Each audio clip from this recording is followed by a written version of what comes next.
আজ আমি তৈরি করব গন্ধরাজ চিংড়ি। তো এই গন্ধরাজ চিংড়ি কীভাবে তৈরি করি তোমরা ভিডিওটা দেখতে থাকো। আর এই রেসিপিটা যদি তোমাদের পছন্দ হয়ে থাকে তো একটা লাইক শেয়ার কমেন্ট অবশ্যই করো। আর আমার চ্যানেলে নতুন বন্ধু হয়ে থাকলে চ্যানেলটা সাবস্ক্রাইব করতে একদম ভুলো না। এবার দেখতে থাকো কীভাবে এই রেসিপিটা আমি তৈরি করছি। গন্ধরাজ গলদা চিংড়ি তৈরি করবার জন্য সবার প্রথমে এখানে আমি নিয়েছি চিংড়ি মাছ। চিংড়ি মাছগুলোকে পরিষ্কার করে ধুয়ে নিয়েছি। আর নিয়েছি আদা বাটা, কাঁচা লঙ্কা বাটা আর গোটা কাঁচা লঙ্কা। দুটো গন্ধরাজ লেবু নিয়েছি পেঁয়াজ বাটা, টক দই, নারকেলের দুধ, গোলমরিচ গুঁড়ো আর নিয়েছি গরম মশলার গুঁড়ো। এবার কীভাবে তৈরি করি তোমরা দেখতে থাকো। সবার প্রথম চিংড়ি মাছগুলোকে একটু ম্যারিনেট করে নেবো। তার জন্য লবণ আর হলুদটা দিয়ে দেবো।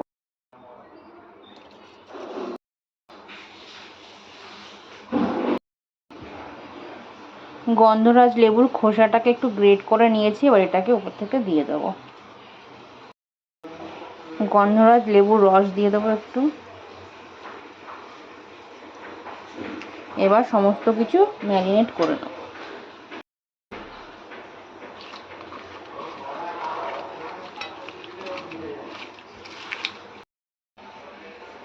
কড়াইটা গরম হয়ে গেছে। এবার কড়াই একটু সর্ষের তেল দিয়ে দেবো।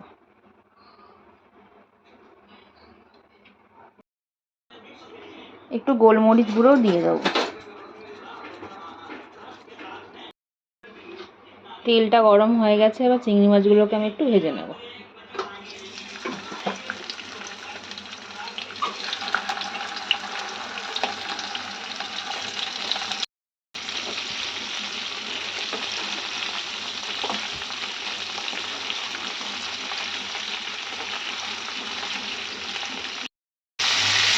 চিংড়ি মাছগুলো ভেজে নেওয়া হয়ে গেছে। এবার মাছগুলোকে আমি তুলে নেব।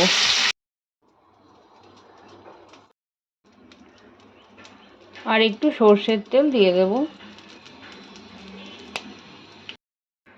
তেলটা গরম হয়ে গেছে। লবঙ্গ, দারচিনি, এলাচ ফোড়নে দিয়ে দেব। পেঁয়াজ বাটা দিয়ে দেব।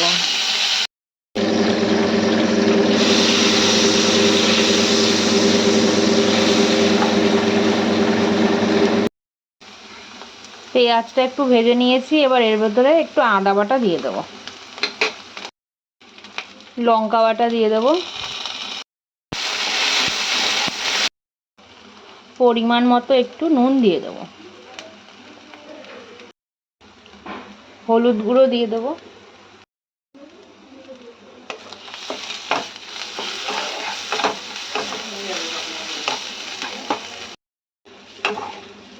মশলাটা কষিয়ে নেওয়া হয়ে গেছে। এবার এর মধ্যে আমি ফেটিয়ে নেওয়া টক দইটা দিয়ে দেবো।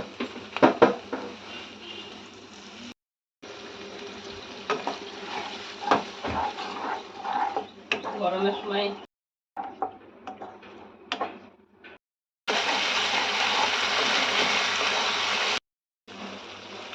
গ্রেট করে রাখা গন্ধরাজ লেবুর খোসাগুলোকে দিয়ে দেব। আর একটু লেবুর রস দিয়ে দেবো।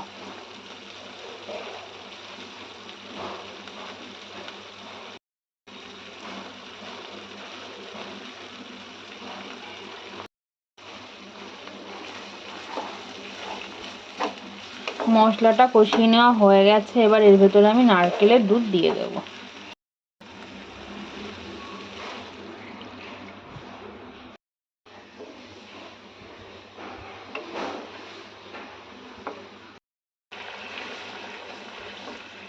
এবার এর ভেতরে ভেজে রাখা চিংড়ি মাছগুলোকে দিয়ে দেবো। ঝোলটা ফুটে উঠেছে। এবার এর ভেতরে ভেজে রাখা চিংড়ি মাছগুলোকে দিয়ে দেবো।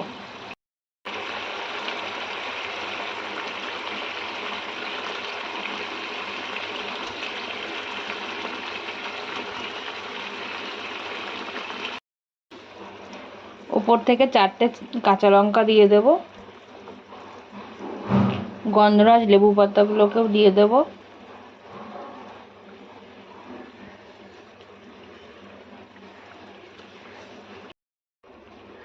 পরিমাণ মতো একটু গরম মশলার গুঁড়ো দিয়ে দেব। একটু চিনি দিয়ে দেব।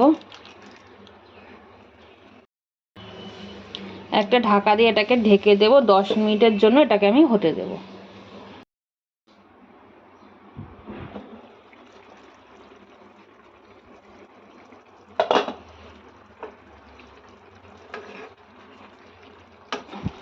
গন্ধরাজ চিংড়িটা একদম তৈরি হয়ে গেছে। নামিয়ে নেওয়ার আগে ওপর থেকে একটু ঘি ছড়িয়ে দেবো।